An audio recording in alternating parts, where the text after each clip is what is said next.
Doctor Arif, കഴിഞ്ഞ സംവാദത്തിൽ സലീം മടവൂർ സ്വീകരിച്ച നിലപാട് അതിൽ അദ്ദേഹം ഉറച്ചു നിൽക്കുന്നു, അത് ആവർത്തിക്കുന്നു. ഇസ്രയേലിൻ്റെ ഭരണകൂട ഭീകരത. എനിക്കിവിടെ പറയാനുള്ള ഒരു കാര്യം, ഇപ്പൊ ഇദ്ദേഹം പറയുന്നത് മുഴുവൻ നമ്മൾ അങ്ങ് അംഗീകരിക്കുകയാണെന്ന് വിചാരിക്കാം, ഞാൻ അങ്ങ് അംഗീകരിക്കുകയാണ്. അപ്പൊ ഇവിടെ വരുന്ന ഒരു ചോദ്യമുണ്ട്, അതായത് കരാർ അത് പാലിക്കണം, ശരി. മനുഷ്യ സമൂഹത്തെ മുഴുവൻ കൊന്നൊടുക്കുക എന്ന് പറയുന്നത് അത് വലിയ പ്രശ്നമാണ്, ശരി.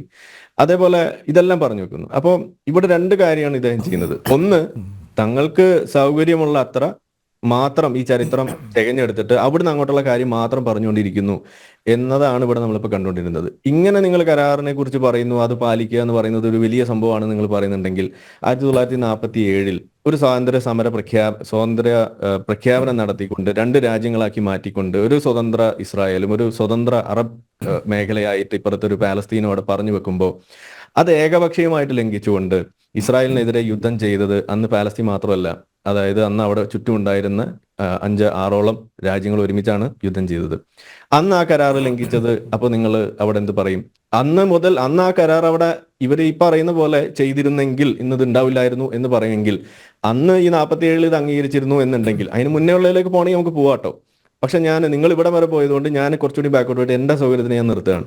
അപ്പൊ ഞാൻ ചോദിക്കുന്നത്, അന്ന് ആ കരാർ അവർ അത് ഇതേപോലെ പാലിച്ചിരുന്നു എന്നുണ്ടെങ്കിൽ ഇന്ന് ഈ ഒരു യുദ്ധം പോയിട്ട് ഇതുവരെ ഉണ്ടായിട്ടുള്ള എത്ര യുദ്ധങ്ങൾ, 47-ന് ശേഷം നിങ്ങൾ ഇങ്ങോട്ട് എണ്ണിയാൽ ഉണ്ടാകുന്ന യുദ്ധങ്ങൾ, ഇൻതിഫാദകൾ എന്ന് പറഞ്ഞുകൊണ്ട് നടത്തിയിട്ടുള്ള സൂയിസൈഡ് ബോംബിങ്ങുകൾ, അതേപോലെ കല്ലേറുകൾ അടക്കമുള്ള കാര്യങ്ങൾ, ചിത്രങ്ങൾ വെച്ചുകൊണ്ട് ആളുകളെ പറ്റിക്കുന്ന പരിപാടികൾ, ഇതുപോലെ എന്തെല്ലാം കാര്യങ്ങൾ, ഇന്നലെ കഴിഞ്ഞ ദിവസം നടന്ന കത്തിക്കുത്ത്, ഇറാന്റെ 100ഓളം മിസൈൽ വിട്ടിട്ട് എന്തോ വലിയ പ്രതിരോധ പ്രവർത്തനം നടത്തി എന്ന് പറഞ്ഞിട്ട് കൊന്നത് ഒരു പലസ്തീനിയാണ്. ഇതാണ് നടത്തിയ യുദ്ധം എന്ന് പറയുന്നത്. ഈ യുദ്ധം നടത്തുമ്പോൾ ഉണ്ടാകുന്ന ഒരു കുഴപ്പമാണിത്. ഇതൊക്കെ ചെയ്തത് എന്തിനു വേണ്ടിയിട്ട്? ഈ ഒരൊറ്റ എന്ത് കാരണം കൊണ്ട് ചോദിച്ചു കഴിഞ്ഞാൽ ഈ 47-ന് ശേഷം ഉണ്ടായിട്ടുള്ള ഈ കരാർ ലംഘനമല്ലേ? അപ്പൊ നിങ്ങൾ ഈ കരാറിനെ കുറിച്ച് പറയുമ്പോൾ അത് നിങ്ങൾ പറഞ്ഞു. ഇനി കരാർ ലംഘിച്ചതൊക്കെ ഇത്ര വലിയ മോശമാണ്, ഇതേപോലെ കൂട്ടക്കൊല നടത്തിയതൊക്കെ വലിയ മോശമാണെന്നുണ്ടെങ്കിൽ ഞാൻ പറയുന്നു, ഒരു മുസ്ലിമിനെയും കൂട്ടക്കൊല നടത്തിയ ഒരു ചരിത്രം അത് ജൂതനില്ല. എന്നാൽ ജൂതനെ കൂട്ടക്കൊല നടത്തിയ ചരിത്രം നിങ്ങൾ പരിശോധിച്ചു, ഇവിടെ ഹിറ്റ്ലറെ വരെ പുകഴ്ത്തുന്ന രീതിയിൽ അയാളുടെ കോട്ട് വരെ എടുത്തു വെച്ചിട്ട് ഇന്ന് ഇവിടെ ഈ സംഗതിയെ ന്യായീകരിക്കാൻ കാണിക്കുന്ന ഒരു ഉളുപ്പില്ലായ്മ ഉണ്ടല്ലോ. ഇതാണ് ഇവിടെ ഈ തീവ്രവാദത്തെ ഇതുപോലെ നോർമലൈസ് ചെയ്യുന്നതിന് വഴിവെക്കുന്നത് എന്നും കൂടി ഞാൻ ഓർമ്മിച്ചുകൊണ്ട് പറയാണ്. അതിനേക്കാൾ വലിയ ഹീനമായ രീതിയിൽ തുണി പൊക്കി നോക്കിയിട്ട്, രോമ വളർച്ച നോക്കിയിട്ട്, ജൂത കുട്ടികളുടെ രോമ വളർച്ച നോക്കിയിട്ട് അതിൽ കുട്ടിയാണോ അല്ലയോ എന്ന് തീർച്ചപ്പെടുത്തിയിട്ട് കുട്ടിയല്ല രോമം ഉണ്ട് എന്ന് കണ്ട് തല വെട്ടാൻ പറഞ്ഞത് ആരാണ്? പുണ്യപ്രവാചകൻ സല്ലല്ലാഹു അലൈഹി ശല്യം എന്ന് ഞങ്ങൾ വിളിക്കുന്ന ആളുകൾ. ആരാണത്? മുഹമ്മദ് നബി. ഇത് ചെയ്തു. ഇത് ജൂത കൂട്ടക്കൊല, ബനു ഖുറൈള കൂട്ടക്കൊലയാണ് ഈ പറയുന്നത്.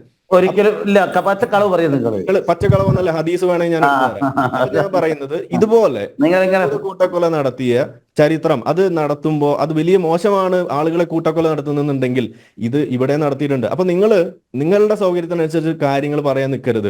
ഇവിടെ സമാധാനത്തിനുള്ള ശ്രമം ഉണ്ടായിരുന്നു, അത് ലംഘിച്ചുകൊണ്ട് അറബ് രാഷ്ട്രങ്ങൾ ഇത് ലംഘിച്ച് ഇന്ന് നമ്മൾ കാണുന്ന ഈ കെടുതികളിലേക്ക്, ഈ യുദ്ധം എന്ന ഈ സ്വാതന്ത്ര്യ സമരം എന്നൊക്കെ പറഞ്ഞ് പേരിട്ടുകൊണ്ട് ഇവിടെ നടത്തുന്ന ഈ കള്ളക്കളിയിലേക്ക് ഈ ലോകത്തെ ജനതയെ മുഴുവൻ തള്ളിയിട്ടിരിക്കുന്നത് ആരെന്ന് ചോദിച്ചു കഴിഞ്ഞാൽ അത് ഈ അറബ് രാഷ്ട്രങ്ങൾ തന്നെയാണ്. ഇന്ന് അവരത് തിരിച്ചറിഞ്ഞിട്ട് അതിനെതിരെ പോരാടുമ്പോൾ, വെസ്റ്റ് ബാങ്കിൽ അടക്കമുള്ള ആളുകൾ അത് തിരിച്ചറിഞ്ഞിട്ട് അതിനെതിരെ ശബ്ദിക്കുമ്പോൾ, ഹമാസ് ഞങ്ങളെ റെപ്രസെന്റ് ചെയ്യുന്നില്ല എന്ന് മുഹമ്മദ് അബ്ബാസ് അവിടെ പറയുന്ന നേരത്താണ് ഇവിടെ കേരളത്തിൽ ഏതോ ഒരു മടവൂരിൽ ഇരിക്കുന്ന ഒരു സലീം സാഹിബ് പറയുന്നത് അത് സ്വാതന്ത്ര്യ സമരമാണെന്ന്. അത് പള്ളി പറഞ്ഞാൽ മതി, CM മടവൂരിന്റെ പള്ളി ഉണ്ടല്ലോ, അവിടെ പറയുന്നതായിരിക്കും സൗകര്യം എന്നാണ് എനിക്ക് പറയാനുള്ളത്. ഓക്കെ.